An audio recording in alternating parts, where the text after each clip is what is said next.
Good morning, everyone. And if I haven't seen you, Happy New Year's. Maybe you've heard this joke or story before, but if you've heard it, don't give away the ending. And also, don't groan at the end. You don't need to humor me. Because I'm not using it to make you laugh, but to help be a lead-in to a point.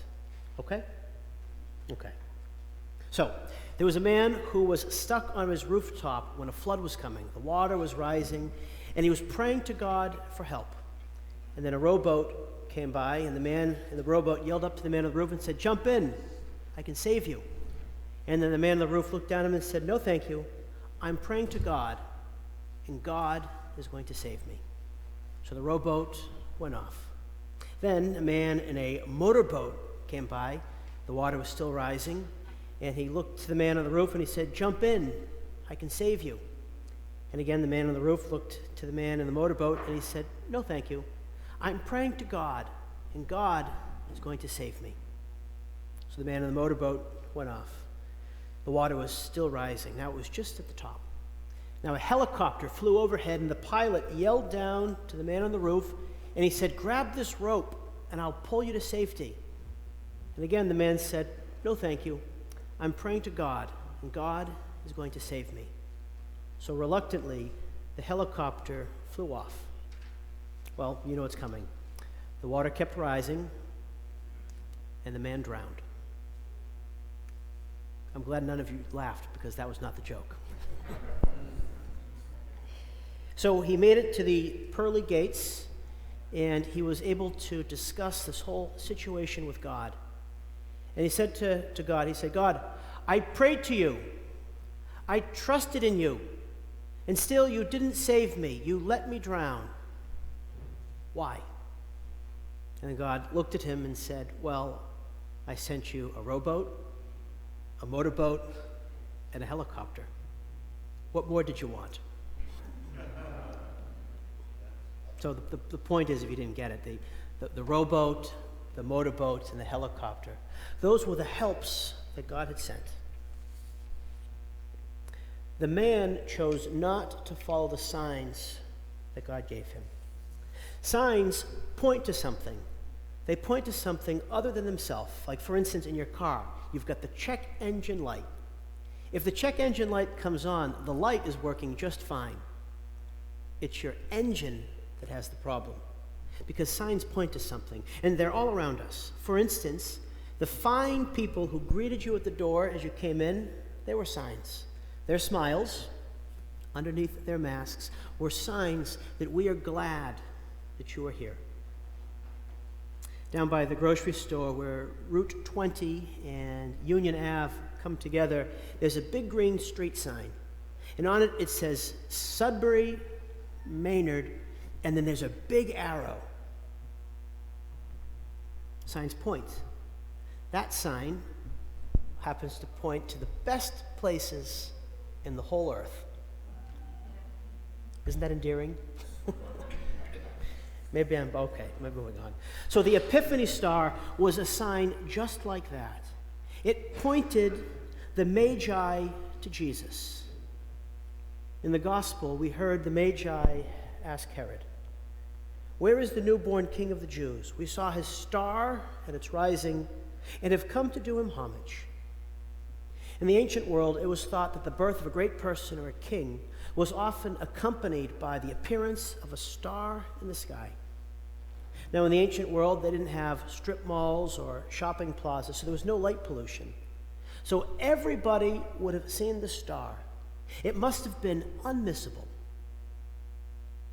But just about everybody missed the fact that it pointed to the most important event in all of human history, the birth of Jesus Christ, God made man, the incarnation.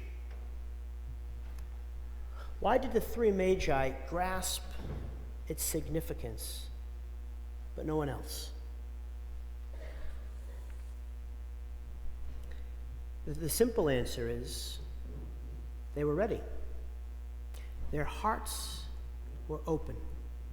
They weren't so caught up in their own stuff that they couldn't drop what they were doing to follow where the sign pointed. Unfortunately, this happens to us all the time. We get so caught up in whatever is occupying us at the moment that sometimes we miss the most important things. Like working so much that you forget to spend time with your family. Or being so engrossed, and I'm guilty of this, getting so engrossed in your phone that you forget about the people who are actually around you. Or when someone close to you is hurting and you miss the look of hurt in their eyes. Or even worse, you see the look of hurt in their eyes, but you don't say anything.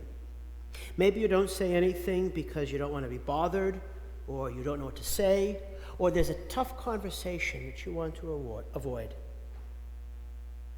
Whatever the reason, and whatever the sign, we miss where they point all the time. Just like that man in that story with the boats and the helicopter. Often the signs that God gives us point us as well as others to things that are going to lift us up. In the gospel, King Herod was, it said, greatly troubled by the announcement of the Magi.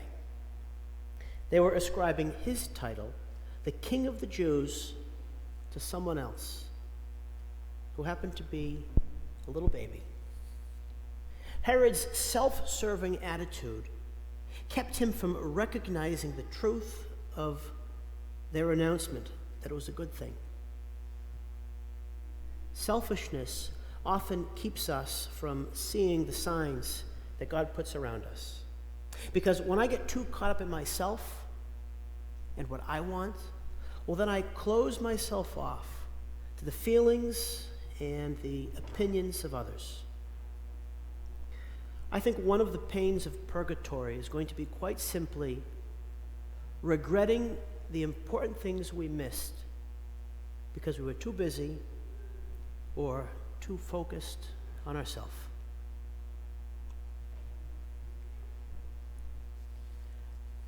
Herod was many things. Ruthless, a shrewd politician, a prolific builder. You can still see some of the things that he built in Jerusalem. But a legitimate claimant to the throne of King David was not one of them. Herod was appointed the king of the Jews by the Roman Senate in the year 40 BC. In exchange, he was supposed to keep the peace and then pay tribute to Rome. Herod loved his power, but his power kept him from recognizing and embracing who the star pointed to. The gospel continued. After conferring with his people, we read this. Herod sent the Magi to Bethlehem and said, "Go and search diligently for the child. When you have found him, bring me word that I too may go and do him homage." You can almost hear the hollowness of his words. As the star pointed to Jesus, Herod's words pointed to his own dishonesty and lack of integrity. And again, so it is for us. Our words always point to something. Hopefully it's the truth, spoken in love, but if it's not, like Herod, it points to our own emptiness. The gospel continues. The star that the Magi had seen at its rising preceded them until it came and stopped over the place where the child was. They were overjoyed at seeing the star. The star pointed them right to Jesus. They were excited because they were soon going to behold the object of their journey.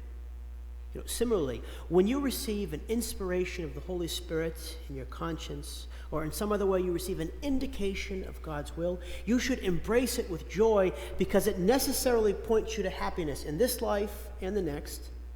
But I should add, that is true even if the path to get there is a rough one. Finally, the gospel.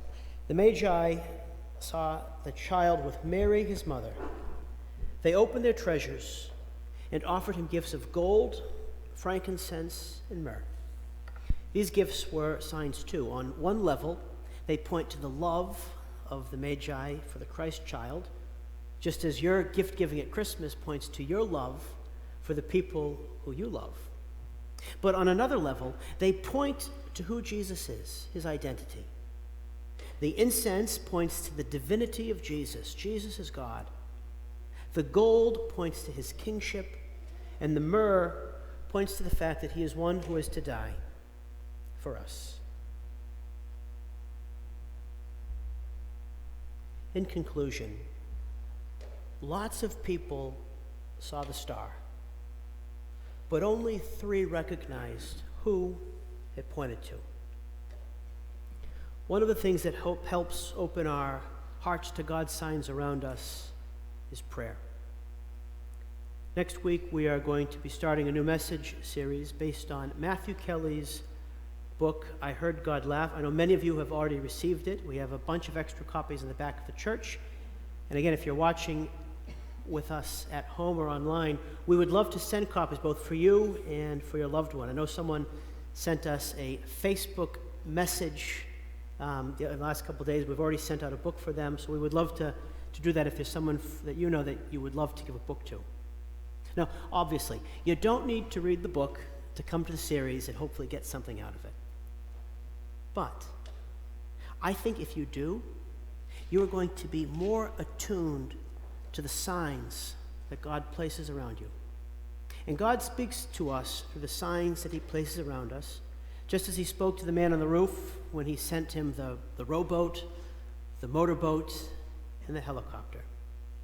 So the question for us is this: through the things that are happening around you, where is God pointing you?